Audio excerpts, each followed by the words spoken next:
Being healthy should be part of our lifestyle. So with regards to disease prevention, it includes action to reduce or eliminate exposure risk that might include the chances that an individual will incur diseases or infections.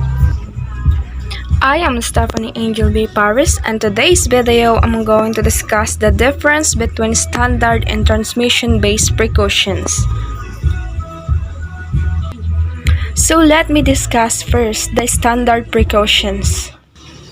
So when we talk about the standard precautions, they are a set of infection control practices used to prevent transmission of diseases that can be acquired by contact with blood, body fluids, non-intact skin such as rashes, and mucous membranes. And also standard precautions are the work practices required to achieve a basic level of infection prevention and control.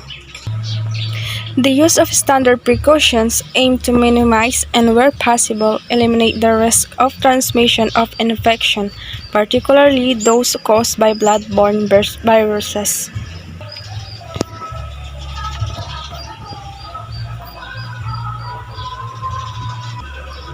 The standard precautions included the following. First is the hand hygiene.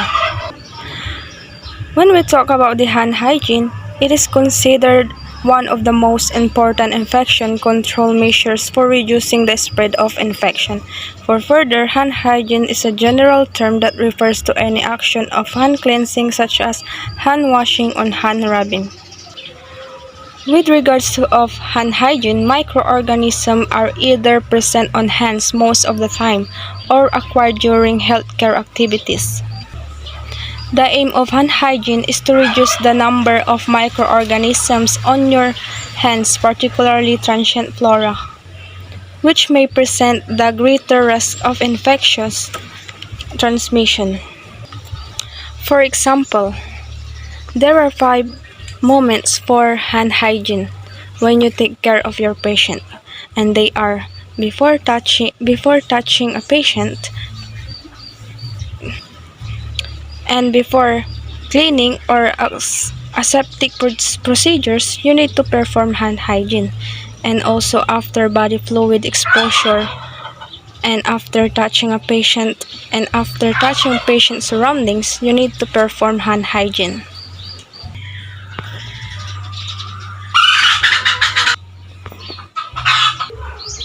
The next one is the personal protective equipment, or also known as PPE. It means any device or appliance designed to be worn or held by an individual for protection against one or more health and safety hazards. And also PPE used in healthcare includes gloves, aprons, long-sleeve gowns, goggles, fluid repellent surgical mask, face visors, and respirator mask. The initial risk assessment of whether or not PPE is required based on the level of risk of transmission to and from the patient. In short, PPE is the equipment that will protect the user against health or safety risk at works.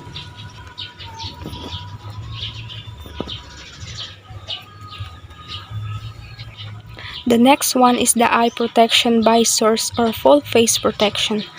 Eye and face protection must be worn when there is risk of splashing body fluids onto mucous membrane, such as eyes or nose.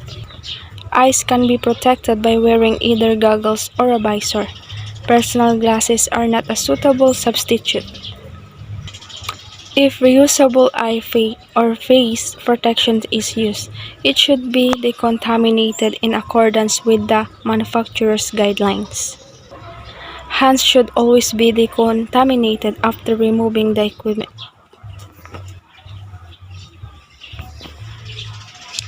And we have the cleaning and disinfection.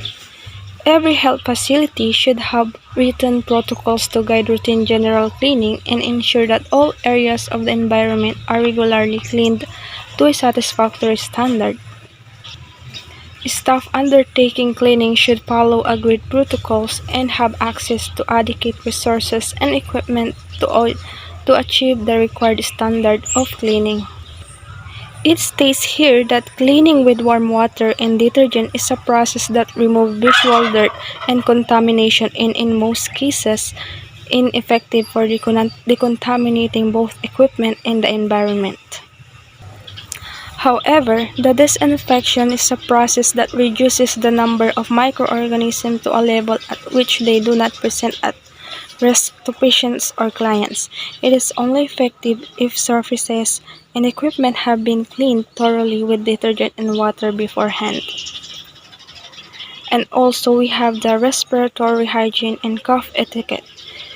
Respiratory hygiene and cough etiquette are terms used to describe infection prevention measures to decrease the transmission of respiratory illness such as influenza and cold viruses.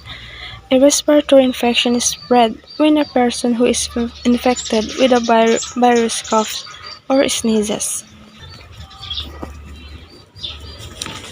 There are steps on how we can prevent the spread infections or diseases, and they are: the first, cough or sneeze into a clean tissue, not into your hands, and also dispose of the tissue immediately into the nearest waste bin. And also, if you do not have a tissue, cough or sneeze into your upper sleeve. And always clean your hands after coughing or sneezing, either using soap and warm running water, alcohol, hand rub, or hand wipes. This step will help prevent the spread of colds, flu, and other respiratory infections. So we are done discussing the standard precautions. On the other hand, transmission-based precautions are additional measures focused on the particular mode of transmission and are always in addition to standard precautions. They are grouped into categories according to the route of transmission of the infectious agent. Transmission-based precautions should be applied when caring for patients with known infection, patients who are colonized with uninfectious organisms, and also asymptomatic patients who are suspected of under investigation for colonization or infection with an infectious microorganism. So, there are three categories of transmission-based precautions: the contact precautions, droplet, and airborne precautions. The first one is the contact precaution. It states here that contact precautions are required for patients known or suspected to be infected or colonized with microorganisms that can be transmitted by direct contact or through the patient's secretions or bodily fluid, that is, contact which occurs when performing patient care activities that require touching the patient's skin, secretions or bodily fluids, or indirect contact, that is, touching potentially contaminated environmental surfaces. With regards to contact precautions, before entering room we need to perform hand hygiene, put on apron, and put on gloves. While on living room, we need to dispose of gloves, perform hand hygiene, dispose of apron, and perform hand hygiene. There are two kinds of contact precautions, the direct and indirect. The direct contact occurs through skin-to-skin contact, kissing, and sexual intercourse. Direct contact also refers to contact with soil or vegetation harboring infectious organisms. Thus, infections, mononucleosis, and gonorrhea are spread from person to person by direct contact. While indirect contact transmission occurs when there is no direct human-to-human contact. Contact occurs from a reservoir to contaminated surfaces or objects, or to vectors such as mosquitoes, flies, mites, fleas, ticks, rodents, or dogs. For example of these two, the transmission of coronavirus can occur through direct and indirect with infected people through infected secretions such as saliva and respiratory secrets, or the respiratory droplets such as the sneezing or coughing.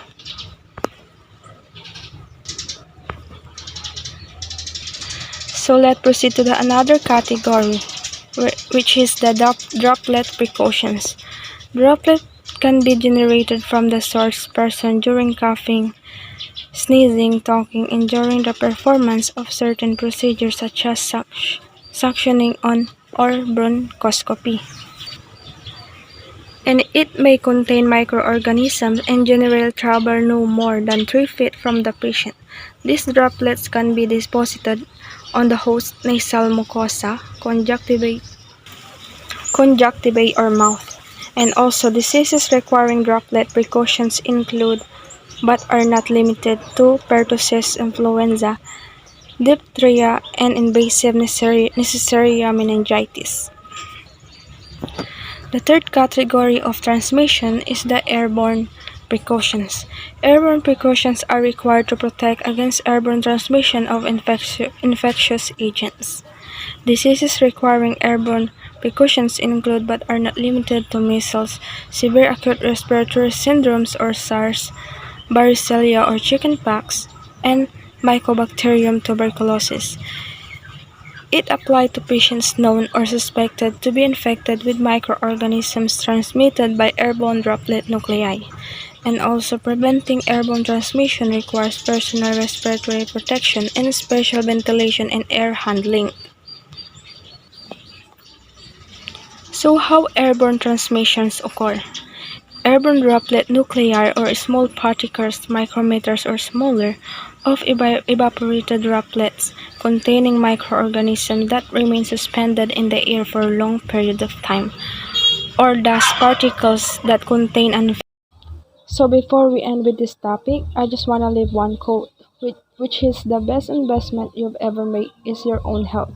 So we need to take care of ourselves and we need to prioritize it. That's all. Thank you for listening and God bless and keep safe.